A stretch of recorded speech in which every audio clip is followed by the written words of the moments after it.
रावलपिंडी 1971 आधी रात का वक्त एक भारतीय लड़की दुश्मन के सबसे सुरक्षित इलाके में खड़ी थी। उसके हाथ में वो राज था जो पाकिस्तान को बर्बाद कर सकता था।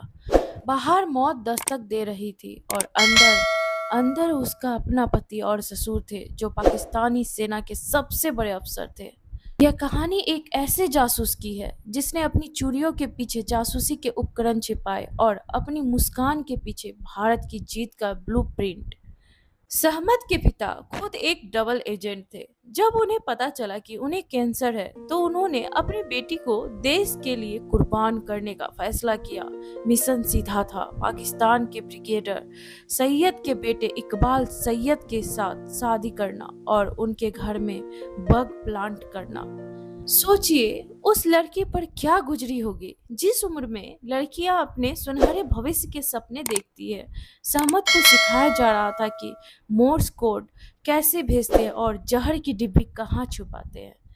ब्रिगेडियर सैयद का परिवार सहमत को बहुत प्यार करता था। पति इकबाल उसे अपनी जान से भी ज्यादा चाहता था, लेकिन सहमत के लिए वो बेडरूम एक वार रूम था।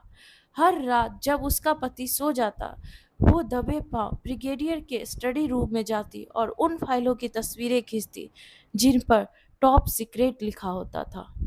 नवंबर 1971 पाकिस्तान की हलचल बढ़ गई थी। एक शाम ब्रिगेडियर सैयद अपने घर पर पाकिस्तानी नौसेना के टॉप कमांडर के साथ मीटिंग कर रहे थे। सहमत चाय सर्व कर रही थी, तभी उसने एक नाम सुना, पीएनएस गाजी। उसे पता चला कि पाकिस्तान ने गुपचुप तरीके से अपने सबसे एडवांस सबमरीन गाजी को विशाखापट्टनम की ओर भेज दिया है। लक्ष्य भारतीय गौरव आईएनएस विक्रांत को खत्म करना। अगर विक्रांत डूबा तो भारत के पूर्वी हिस्से पर पाकिस्तान का कब्जा पक्का था।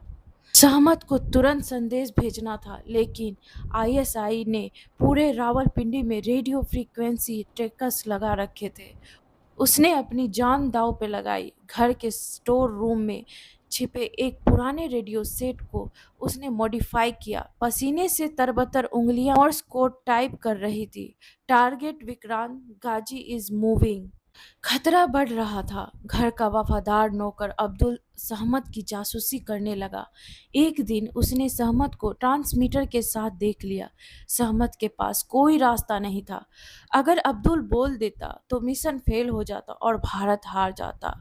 भारी मन से अपनी सुरक्षा के लिए सहमत को उस निर्दोष नौकर को रास्ते से हटाना पड़ा। यह उसके जीवन का सबसे दुखद क्षण था। लेकिन कहानी यहाँ खत्म नहीं हुई।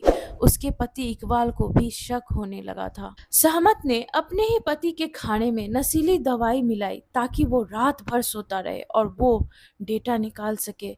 उसे हर पल ग्लानि महसूस हो रही थी, लेकिन उसके कानों में उसके पिता के शब्द गूंज रहे थे, देश सबसे पहले है। आईएसआई को भनक लग चुकी थी। रावलपिंडी में रेड अलर्ट जारी कर दिया गया था। सहमत के घर को घेर लिया गया था। भारतीय खुफिया एजेंसी रॉ ने एक एक्सट्रैक्ट प्लान तैयार किया। सहमत को एक बुरखे में छिपकर रावलपिंडी से पेशावर और फिर सीमा की ओर भागना था। पीछे पाकिस्तानी आर्मी की गाड़ियां थी। हर चेक पोस्ट पर उसकी धड़कनें रुक जाती थी। उसे पता था कि अगर पकड़ी गई तो उसे टॉर्चर करके मार दिया जाएगा। वो रात जब उसने पाकिस्तानी सीमा पार की, गोलियों की तराहट के बीच वो रेंगते हुए भारतीय सरजमी पर पहुंची। जब उसने तिरंगे को देखा तो वो फूट फूट कर रो पड़ी। उसने न सिर्फ अपनी जान बचाई थी बल्कि आईएनएस विक्रांत के 1500 सैनिक की जान और भारत की इज्जत भी बचाई थी। सहमत भारत लौटी, लेकिन वो पहले वाली सहमत नहीं थी। उसने अपना पति खोया, अपना घर खोया और शायद अपनी आत्मा का एक हिस्सा भी वहीं छोड़ आई। उसे कोई सरकारी पुरस्कार नहीं मिला, कोई सार्वजनिक सम्मान नहीं मिला, क्योंकि एक जासूस की सबसे बड़ी उपलब्धि उसकी खामोशी होती है। आज जब हम आईएनएस विक्रांत को शान से देखते हैं तो याद रखिए कि उसे बचाने के लिए एक लड़की ने दुश्मन की गोद में बैठकर अपनी पूरी जिंदगी दांव पर लगा दी थी। सहमत जैसी बेटियां ही इस देश की असली धुरंधर है। क्या आप जानते हैं ऐसे और भी गुमनाम नायकों को? कमेंट में बताएं और इस कहानी को हर भारतीय तक पहुंचाने के लिए शेयर करें। जय हिंद, जय भारत।